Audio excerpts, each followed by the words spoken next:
Welcome to Life Happens, where Texans come to protect their legacy and prepare for the second half of life. Join your host, Attorney Kim Hegwood of Your Legacy Legal Care, and our weekly guest as we navigate the challenges that emerge as life happens. Now here's your host, Kim Hegwood. Good morning and welcome to Life Happens with me, Kim Hegwood, and our very special guest today is Maggie Abbott. Good morning. Hi, good morning. And so Maggie's with the Houston Area Parkinsons Society, and we love you guys. And so today we're going to talk about movement, community, and hope, Parkinson's care with you, Maggie Abbott. And so you're a physical therapist. And so what drew you to working with Parkinson's patients, and how do you think that's made a difference in how you approach care? Well, I learned about Houston Area Parkinsons Society when I was still working with people in acute care in hospital setting. I've been a physical therapist for 15 years here in Texas, and had a daughter and was kind of thinking about moving from hospital setting to home health, and ran into a friend who was teaching exercise classes with HAPS. And so that's how I learned about it. And I thought, that sounds like the best thing. So after working in hospital setting for a long time, you meet a lot of people after they've broken a hip or after they'd had a fall. And I'd worked with people with Parkinson's in that setting, and thought, man, I wish I could talk to them before they had that fall, because it was maybe from tripping on a rug, or from getting their feet caught, or stepping out of their shoe the wrong way. And some basic education could have helped a lot of people. And so after I worked talking to this friend, who her job on the side was teaching weekly exercise classes with people with Parkinson's, and I thought, that sounds like the coolest job. So I was living in Spring, Texas at the time. I got connected with Houston Area Parkinsons Society, and they needed someone to teach an exercise class there. And I happened to live there. And so that's how I got connected with HAPS about 10 years ago. And so started teaching group classes. One class turned into 5 classes a week, and that turned into teaching like lectures at symposiums, and then turned into teaching and more classes kind of around the Houston area, which then turned into a job here with HAPS as Director of Outreach.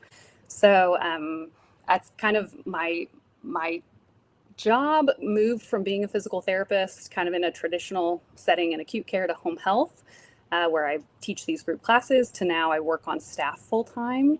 And I don't really practice any traditional physical therapy anymore, but I'm really more of a community-based PT, where I educate people on what Parkinson's is. I teach lectures. I go out to teach people about Parkinson's, but I do consultations, help people get connected to physical therapists, occupational speech therapists, and I work with a lot of students and universities and healthcare professionals to make sure that they now know how to work with people with Parkinson's. So it's kind of turned full circle, so that I help people who help people with Parkinson's, and also work with people with Parkinson's to make sure they're getting their best advocacy out of their physical therapy.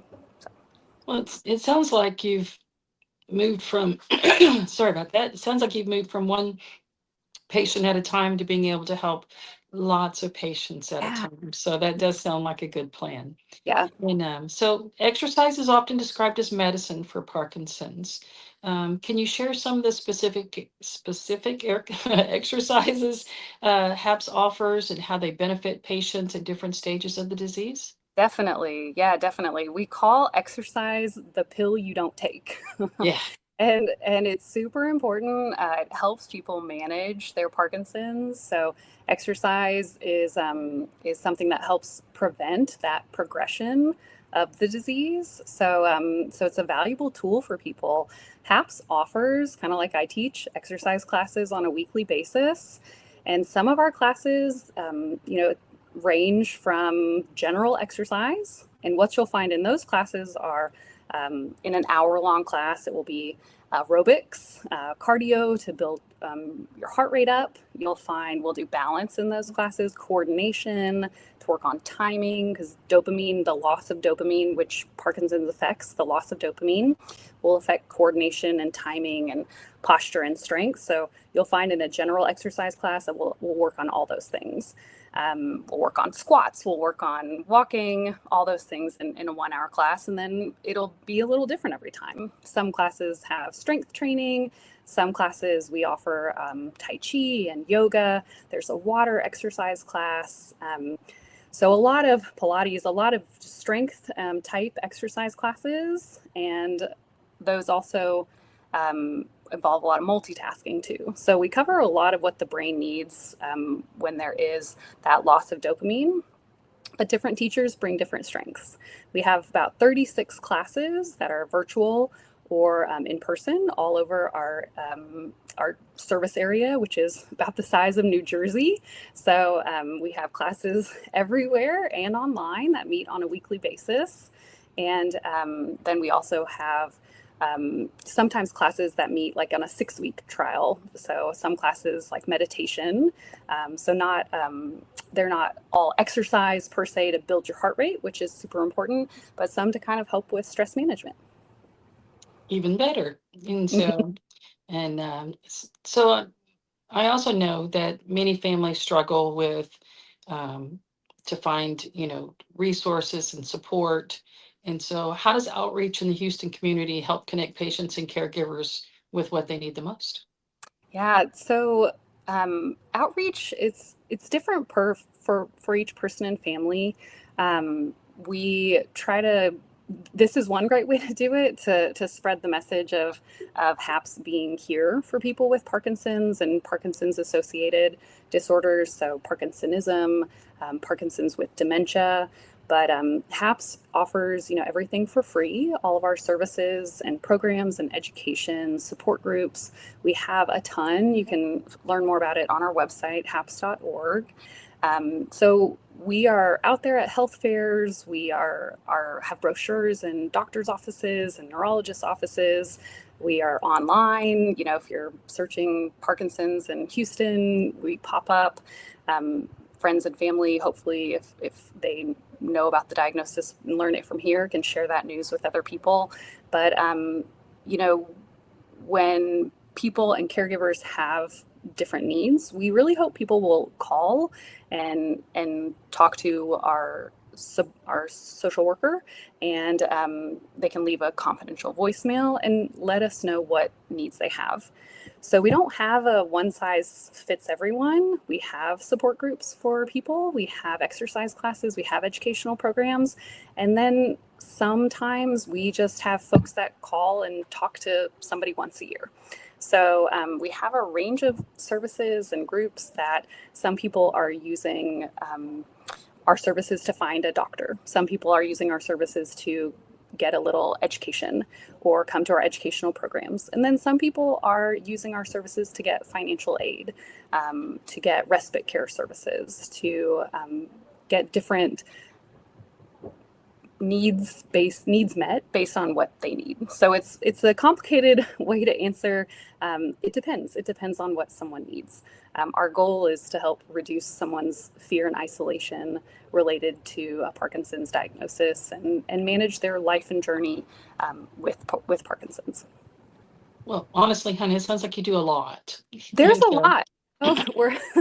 We're a small team of 9. We've got 2 really experienced social workers, and we manage, and a lot of good people who make a lot of connections here at HAPS coming to our events as well. People have a good sense of family and a good sense of community when they come to events. So just so that our listeners can get more of a general kind of understanding, what role does group exercise and social connection play in improving the quality of life for people living with Parkinson's? Yeah, so exercise is one of those tools. It doesn't replace therapy. People with Parkinson's, they manage the diagnosis depending on what age they're diagnosed with, but there are different motor symptoms that manifest with Parkinson's. There's slowness of movement that everyone manages, the loss of dopamine, can affect, like I said, coordination. It affects slowness of movement. It can cause tremor, which most people see that as sometimes the first thing, but it also causes stiffness in the spine, which can change your posture. And those are the main kind of movement symptoms. It can change walking patterns and balance. And so group exercise can really help with a lot of those symptoms, but people really do also work on those things with medicine and with physical occupational therapy, speech therapy too. Affects your voice, but it affects people differently. So those motor symptoms manifest themselves differently in every person, and it changes over time. People get diagnosed with Parkinson's. It's not a death sentence. It's something people can manage and manage those symptoms well over the course of having Parkinson's for many decades. So, everyone's different, but the exercise classes really help because movement is medicine. And by the time someone finishes a 1-hour class, they're moving better, they're feeling better, and it helps, the body to feel less stiff. Body moves with more kind of enhances what dopamine the body has. So everyone's always feeling better after that 1-hour class, no matter which one they're going to, feeling more in their body, more secure. And then that social connection part, dopamine also can affect mood. It can affect other kind of non-movement things inside the body. But getting together with other people who have the same thing as you, which where you don't have to explain yourself or why your posture looks a certain way or why you take more time to answer a question, because that's just how the brain is functioning with Parkinson's. It can be a relief. And so that social connection part, either connecting during an exercise class or going to a support group and feeling like you get some questions answered. So that's not only with Parkinson's, with a lot of things, but that can be a real relief and improving people's quality of life. So can you talk about a memorable success story where exercise and or community support made a significant difference for a patient or family? In general, yeah, I can. I think to keep this general, you know, it's surprising. I heard this week, but I've heard it multiple times. Um, Interestingly enough, people will say that they're relieved when not everyone, but some. I had a gentleman this week. He was relieved when he got that Parkinson's diagnosis because he didn't understand why he had all these symptoms that were confusing. Yeah. And after getting that diagnosis, it was like, oh, okay, well, I finally have something to say, this is why, or, oh, these symptoms made sense, loss of smell, constipation, that stiffness that couldn't say like, well, why are you having this stiffness? It wasn't back pain or neck pain, posture changes, that kind of stuff that didn't really relate to any orthopedic issue. But he finally understood where all his symptoms were coming from. And then he really had something to focus on and fight against. So that diagnosis wasn't necessarily for him. And he has a lot of faith when it comes to his life too. But that diagnosis gave him something to fight against. So for him, it was a relief. And he's had years to cope with it as well. But he also said having that diagnosis made him stronger. He's a better exerciser. He has a healthier lifestyle. He has a Mediterranean diet now. And so I've heard that multiple times, that they have a better, healthier lifestyle now that they have Parkinson's. And, they're not thankful for the diagnosis at first necessarily. It's taken them years to get to that point. But to me, that is really incredible.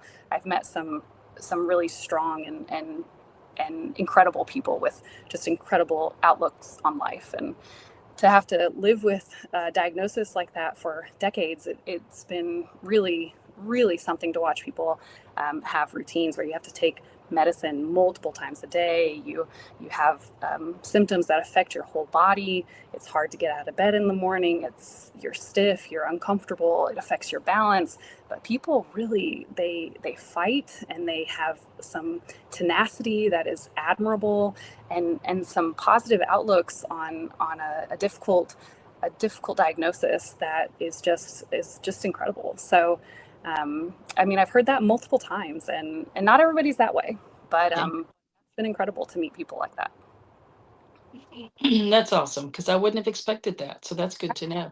Right. And so looking ahead, what opportunities or innovations in Parkinson's care and community engagement excite you the most, and how is HAPS preparing to meet those needs? What a great question. There have been new medicines come out this year. There have been different types of medicines. Parkinson's has been around for 200 years, and there's no cure, but they've kind of had similar medicines to treat Parkinson's that you take orally for a very long time. And in the last year or so, they've had, instead of just oral medications to treat it, they now have new types of medications like a diabetes pump type medication. There have been medications that you take like a patch, like a pain patch almost. There have been inhaler medications to help people who have difficulty in between medications. So to me, that's very exciting that there are new types of medications to help people that aren't just oral medications. So spreading the word about that, having educational programs that teach people about those medications. So that's neat that there have been some advancements in the last couple of years. There are also there's new legislation that came out. We passed a big bill that, that recently went through Congress and again in Texas that was passed to put a lot more funding into Parkinson's research. So that, who knows what's on the horizon in terms of research. That's very exciting. And really, HAPS spreading awareness and being on shows like yours to help spread the news. Most people know someone with Parkinson's, unfortunately, but if they can help get them connected to our organization, which can then, get someone connected to help live better with Parkinson's or get them better care, get them connected to a better neurology specialist who can manage that person's symptoms better, treatment, or I can help them get connected to a better physical occupational speech therapist, anything to help someone's quality of life. That is very exciting to me. So. Well, Dr. Abbott, thanks so much for being on the show today. And if somebody wants to find you at HAPS, how do they find you? Oh, it's easy. It's haps.org, HAPS.org. Look, it's right there. We've got a phone number, we've got our website. You can link to social media up there on our website, and you can call, you can text, leave us a voicemail, and we will call you back. And you don't have to say anything fancy. You can just say, hey, I've got Parkinson's, or how can I get more information, and we can follow up. Perfect. Thanks so much. We look forward to having you on the show again soon. Boy, it's been rough trying to get that out today. No problem. Thanks so much. Thank you so much. Appreciate it. Appreciate all you're doing too. Thanks for tuning in to this week's episode of Life Happens with Kim Hegwood. Be sure to tune in every Thursday at 10 a.m. wherever you listen to your podcasts as we navigate through the challenges that emerge as life happens. The content of this podcast does not establish an attorney-client relationship or constitute attorney-client privilege, legal, medical, financial, or any other professional advice.